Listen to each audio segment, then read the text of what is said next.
What's up? Welcome into your Daily Buckeye Blitz for a Monday. Let's kick the week off right with your Daily Buckeye Blitz. I'm your host, Joe from the Buckeye Cast, bringing it to you. Still getting situated here in front of this here microphone and camera and shit. But it's July 24th, 2023, winding down the end of this month. I do have some recruiting info coming up this week. We've got the Buckeye, Summerfest in the Shoe coming up on Friday. So it's a big recruiting thing. It's all unofficial visits. No official visits are allowed. So everybody has to come on their own dime. So it's going to be difficult somewhat for guys to fly in. You're not going to see a lot of 2024 guys, probably mostly 25s and 26s. So I will get that list out to you this week, hopefully by Wednesday, Thursday, something like that, until before the event. But anyway, let's talk condition of the position. Oh, by the way, hit subscribe, please. I appreciate that. We are trying to get to 3,000 subscribers by week one. So anything you can do there would be nice. If you at least hit like, I'd appreciate that. Does not cost you anything. And it helps other people find this Buckeye channel. So let's talk defensive tackles, the big slobs down in the middle. Here's what we got. I'll give you the rundown of the players and how many seasons of eligibility they have left. Jaden McKenzie, 2 years. He has that COVID year. Ty Hamilton, 2 years. Tyleek, 2 years. Mike Hall, 3 years. Taiwan Malone, 3 years. Hero Canoe, 4 years. Will Smith Jr., 4 years. Jason Moore, 4 years. Caden McDonald, 4 years. Returning production, you got 57.2% of snaps returning, 61.9% of tackles, 69.7% of tackles for loss, and 75% of the sacks are returning. So how does 2023 look for the D tackle group? First question you have to ask is how much longer is Larry Johnson going to coach this D-line? Are Mike Hall and Tyleek going to reach their potential this year? So lots of questions here. Obviously, those guys are the two best tackles on the team. You could say in the Big Ten even. Just on a reach. Obviously, but they rank third and fourth in the number of snaps played. They played half the number of Teron Vincent last year. Hall graded out, according to PFF, 72.7 versus the run, 79.4 versus the pass, but he only played 250 snaps. Teron was almost at 500. So Tyleek graded a 79 versus the run and a 72.9 versus the pass in 226 snaps. So now that they're going to have to make up for that 500 snaps that Teron Vincent had last year. But Hall's been injured last year. He was hurt against Arkansas State, missed the Toledo game, and then re-injured himself against Wisconsin. Through his first 4 games of the season, he averaged 31 snaps. Over his last 8 games, he only averaged 17 snaps.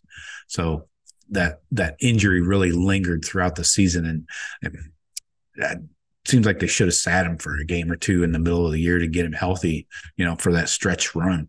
But anyway, Mike Hall showed flashes. He had 2.5 sacks on only 8 snaps against Michigan State, but his production last year wasn't consistent.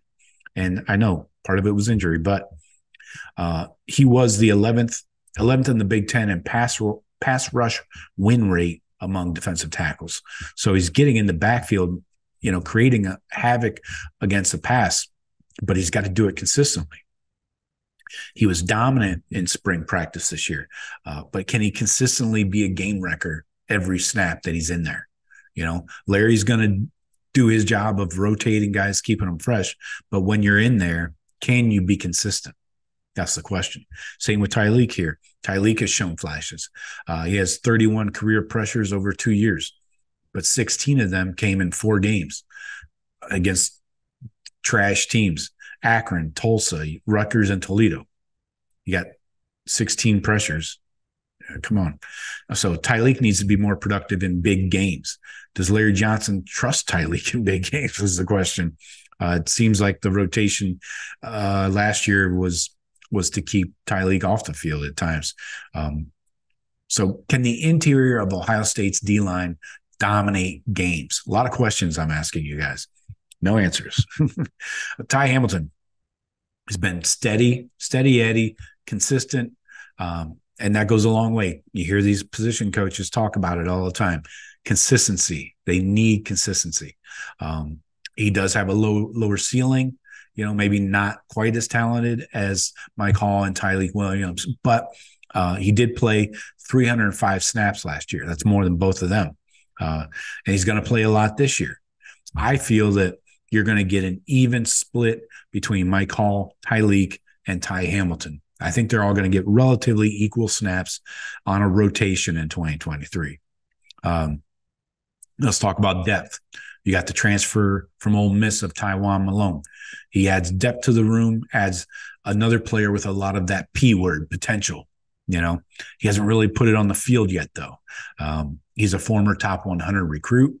Coach Jay recruited him out of high school, of course, but he only played 106 snaps in 2 years at Ole Miss.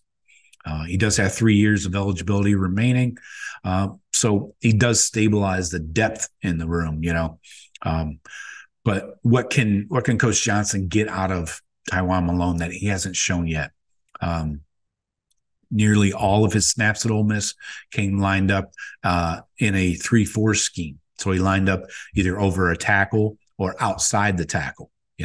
Ohio State's 4-3 scheme will get Malone lined up more over guards and centers where he can use his length. He's got some length for a big man. Then you got Jaden McKenzie, 5th-year guy. Hopefully not 6th year. He has not played a lot, but he does add some depth, experience, I guess. You got 2nd-year tackle Hero Canoe. He showed some signs in the spring, brings a different physical profile. He's 6'4", 305, big, huge monster. Can he contribute this year? He's got some length to him as well, but he hasn't played a lot of football. He hasn't been playing since like 8 years old, like a lot of kids. He grew up in Germany. You also got the incoming freshman, legacy Will Smith Jr., he was with the team in spring, but appeared to miss a lot of practice, rehabbing. Jason Moore was a top 100 player. He brings that Mike Hall type of pass rusher from the middle, getting in, getting home, and getting in the quarterback's face. Then you got Caden McDonald, 6'3", 310. He's just a freaking space eater, space heater. Yeah, both. He eats space and everything else. So he's a big dude. So let's look 2024 and beyond. Buckeyes could lose Mike Hall, Tyreek, and Ty Hamilton after this year. That's very possible. So the room will be extremely inexperienced except for Tywone Malone. So how much does he play this year, though? Does he get a couple hundred snaps? I don't know. That might be tough. So that would leave talented but inexperienced Malone, Hero Canoe, Moore, McDonald, and Smith. Coach Jay could re-enter the portal and look for another transfer guy next offseason. You got Jason Moore, Caden McDonald will have to speed up their development in year one. So this coming season, so they could be in the top 3 or 4 players in that room come 2024. Buckeyes could get to the 24 season with some combination of having Mike Hall, Tyreek, or Ty Hamilton on the roster. Maybe one of them stays for another year, but all 3 have eligibility beyond this year. So in that case, a long-term projection for the team is probably it's healthier than if they all 3 left. 2024 recruiting, we know we got the 5-star D tackle out of Chicago, Justin Scott, and then the Buckeyes are favored for Georgia 5-star Edric Houston. He's weighing in at over 270 right now. So the question there is, will they continue to put weight on him and slide him down inside the tackle? Or maybe stay at that weight, lean up, and put on some more muscle and stay at defensive end? That's the question. Because JT currently is 277. Matter of fact, they're almost the same size. JT's 6'4.5", 277 right now. So Edric Houston could stay at DN, in this 24 recruiting cycle. So let me know what you guys think. How you feeling about the D tackle room? You like the big boys down in there? You think you see an even rotation between Tyleek, Mike, and Ty? Let me know what you think. Hit me in the comments. Please like and subscribe as always. And we'll see you at the rush hour today, 4:30 p.m. Eastern, YouTube Live. Appreciate you. Talk to you tomorrow. Go Bucks.